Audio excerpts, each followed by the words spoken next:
बेटे मेरी खानका में जो लोग आते हैं तुमने उनको लोटे में भर करके पानी देना है, बस लोटे में भर के पानी दिया करो, लोग वुजू कर लिया करें, जरूरत पूरी कर लिया करें, इतना काम तुमने करना है।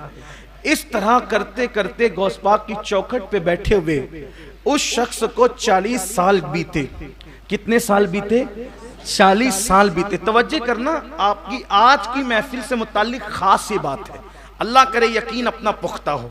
देखो बिन यकीन के कुछ नहीं मिलता, क्योंकि मुझे आज से पहले कई लोगों ने कहा कि खजूर शरीफ, फूल और तोशे शरीफ की नियाज जितने लोग ले गए अल्लाह ताला ने सबको औलाद से नवाजा। अब तो लोग बाहर से भी जो है वो कि हमारे लिए हमने यही कहा भाई देखो कोई नई चीज नहीं है, यही है सब, बस यकीन से खाने की जरूरत है, यकीन चाहिए। मैं तो ये कहता हूं यकीन हो तो खाने की भी जरूरत नहीं है, यकीन हो खाने, नाम काफी है, नाम काफी है।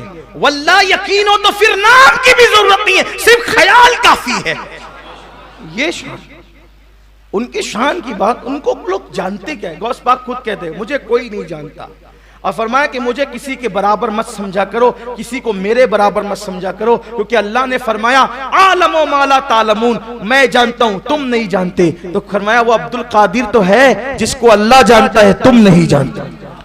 गौस पाक फरमाते हैं इंसानों के भी पीर हैं, सब इंसानों के पीर है ना, पीर फरमाते उनके पीरों का नाम अब्दुल कादिर जिलानी, इंसानों के पीरों के पीर का नाम अब्दुल कादिर जिलानी। जिन्नात के भी पीर हैं, जिन्नात के भी पीरों के पीर का नाम अब्दुल कादिर जिलानी। फरिश्तों के भी पीर हैं, फरिश्तों के भी पीरों के पीर का नाम अब्दुल कादिर जिलानी। कोई है ऐसा लाओ जो फरिश्तों के भी पीरों का पीर हो, हैं? ये है गौस पाक की शान। इसको शेख मुहक्किक ने भी लिखा है, इमाम अहले सुन्नत ने भी लिखा, बहुत बड़े बड़े बुजुर्गों ने इसको लिखा है। ये शान है गौस पाक की। तो वो जो साहब थे वो वुजू का पानी लोटे में भरकर लोगों को जरूरत के लिए देते थे। 40 साल बीते। अब खादिम थे, खिदमत करते थे। इस बुनियाद पर गौस पाक की महफिल में, सोहबत में ज्यादा रहने का वक्त नहीं मिलता था। और गौस पाक की महफिल में आते कौन थे? बड़े बड़े अगवास, अब्दाल, कुतुब, ये सब आते थे। और बल्कि वहां तो हाल ये था कि अगर चोर भी चला आता तो वो भी चोर बनकर जाता नहीं था, आता था चोर कुतुब बनकर जाता था। चोर आए कुतुब बनकर जाए, ये शान है मुर्शिद गौस पाक की। तो बड़े बड़े लोग दूर दूर से आए मिलने के लिए, वो पानी देते रहे। एक दिन 2 बंदे आए, उन 2 बंदों पे नजर पड़ी तो उन्हीं पर दिल आ गया। और जब उन पर दिल आया तो उस शख्स ने कहा कि साहिबो मुझे भी अपने साथ ले चलो, मैं यहां अब नहीं रहना चाहता, अब मैं यहाँ नहीं रहना चाहता, मुझे भी ले चलो, कुछ मंजिलें मुझे भी तो चाहिए, यहाँ बिठा रखा है।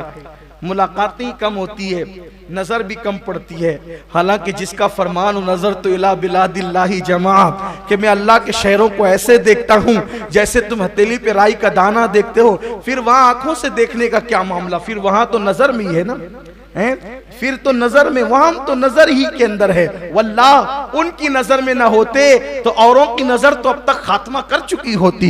ये उनकी नजर की बरकत है कि औरों की नजर पड़ने नहीं देते। ये हुजूर गौसुल आजम दस्तगीर की शान है। बहरहाल उन्होंने कहा साहिबो मुझे भी अपने साथ ले चलो। वो दोनों थे अब्दालों में, वो भी दोनों अब्दालों में से थे, मुर्शिदी गौस पाक को मिलने आए थे। जब इन्होंने कहा, और अब्दाल लोग बड़े सीधे साधे भोले भाले होते हैं, वो किसी को ना नहीं कहते। मेरे आका फरमाते हैं वो भूखे रहते हैं, खाते नहीं है, जल्दी से नहीं खाते। वो उनसे कोई झगड़ा करता है तो वो लोगों से लड़ते नहीं है, उनको कोई मार दे तो वो माफ कर देते हैं। वो किसी के लिए दिल में कीना नहीं रखते। उनकी शान ये होती है कि वो ज्यादा नफिल नमाज रोजे पर तवज्जो नहीं देते, बल्कि उनकी तवज्जो दिल की सफाई पे होती है। उनके दिल में किसी के लिए बुग़्ज़ नहीं, कीना नहीं, अदावत नहीं। खुद भूखे रह के दूसरों को खिलाते हैं। लोग उन पर जुल्म ढाते हैं, वो लोगों के लिए करम की दुआएं करते हैं। अब्दालों की पहचान है। और वो लोग भूखे प्यासे ज्यादा रहते हैं, लेकिन उन पर दिल आ गया तो इन्होंने कहा चलिए मैं भी चलता हूं। उन्होंने कहा चलें, ठीक है चलते हैं। चले, थोड़ी दूर चले थे। जो नाजो नम में पलता है फिर उसके तो नखरे कुछ और होते हैं। कुछ दूर चले, कहा हजरात मुझे तो भूख लग गई, इसलिए कि मैं जहां से आ रहा हूं वहां खाने पीने और दस्तरखान बड़े वसी थे, क्योंकि गौस पाक का लंगर ऐसा शानदार चलता था, आज भी चलता है, आज भी चलता है। उस दौर में गौस पाक की ज़ाहिरी हयात में भी चलता था। और गौस पाक कहते हैं मुझे खाना खिलाने से बड़ी कोई नेकी नजर ही नहीं आई नेकी के दफ्तर में। फरमाया काश मेरा अल्लाह मुझे नवाजता तो मैं पूरी दुनिया को खाना खिलाता। मुर्शिद गौस पाक ने कह क्या दिया, अल्लाह ने जबान क्या पूरी की। मुर्शिद आप कहते हैं कि मैं पूरी दुनिया को खिलाता, आपको कब्र में सोने के लिए 900 साल हो गए, पूरी दुनिया में कादरी गुलाम 11वीं के नाम पर हर रोज दुनिया को हर रोज दुनिया को खिला रहे। जबान आपकी कुदरत ने पूरी कैसे की। अल्लाह अकबर। ये मुर्शिदी गौस पाक तो कहा वहां बड़े नाजो नम थे, भाई मैं तो भूखा हूं। उन अब्दालों ने कहा हजरत हम खाने पीने वाले लोग नहीं हैं, हम 24 घंटे में एक बार खाते हैं, और वो भी पका कर नहीं खाते, खरीद कर नहीं खाते, अल्लाह देता है तो ही खाते, वरना हम ऐसे नहीं खाते। आप वापस जाएं, आप हमारे साथ रहने के काबिल नहीं हो। आप नहीं आ गए तो अब चलना ही पड़ेगा। काफी 24 घंटे में एक बार, 24 घंटे हुए, भूख से हालत खराब, मुफ्त पाला था कभी काम की आदत न हुई। हाय आज ये हाल हो गया तो भूख से निढाल, भूख तकलीफ थकन सब कुछ, 24 घंटे बीते। का हजरात रहम करो, मर ना जाएं, खाने का इंतजाम करो। एक बदल ने मुसल्ला बिछाया, 2 रकात नमाज पढ़ी, दुआ की, 3 कटोरे सालन, 3 रोटी आसमान से नीचे उतरी। हाँ ये अहले हवस के लिए नहीं। आप कहेंगे दलील क्या, दलील तो अहले सुन्नत की किताबों में है, लेकिन मैं इसको बुखारी मुस्लिम से पेश नहीं कर सकता, इसलिए कि ये बात बुखारी मुस्लिम के बहुत बाद में है। तो जैसे कि लोग कहते हैं कि भाई अगर जो है वो गौस पाक रदी अल्लाह तआला ने मुर्दा जिंदा किया तो बुखारी में कहा है, तो जाहिर सी बात है बुखारी के लिख जाने के 300 साल के बाद पैदा हुए, तो फिर उसने बुखारी में कहाँ आना है। तो ये भी एक अजीब सी बात लोग करते हैं। लेकिन लोगों को इतना पता होना चाहिए कि बुखारी से पहले तो कुरान में मौजूद है कि वली ने मुर्दा जिंदा किया है, वरना सूरह यासीन किस चीज का नाम है।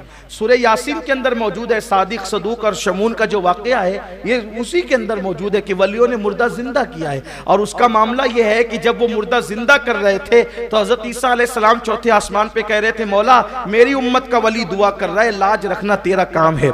सिफारिश कौन कर रहा था? ईसा अलैहिस्सलाम कि मेरा वली दुआ कर रहा है, लाज रखना तेरा काम है, क्योंकि वो मेरे दीन का मुहाफिज बनकर खड़ा है। तो अब क्या हमें कुरान से ये सबक नहीं मिलता कि अगर सूरह यासीन ये बता रहा है कि उम्मत ईसा दुआ करे, उम्मत ईसा का वली, तो फिर सिफारिश के लिए हजरत ईसा खड़े रहते हैं कि मेरे दीन की हक्कानियत का सवाल है, तूने मुर्दा जिंदा करना है अगर उसने कह दिया तो। और जब गौसे पाक कहते होंगे कुम बिइज़्निल्लाह, तो मुस्तफा जाने रहमत कहते होंगे मेरा अब्दुल कादिर खड़ा है मौला, अब लाज तेरे हाथ। अब मामला सिर्फ दीन का ही नहीं, दीन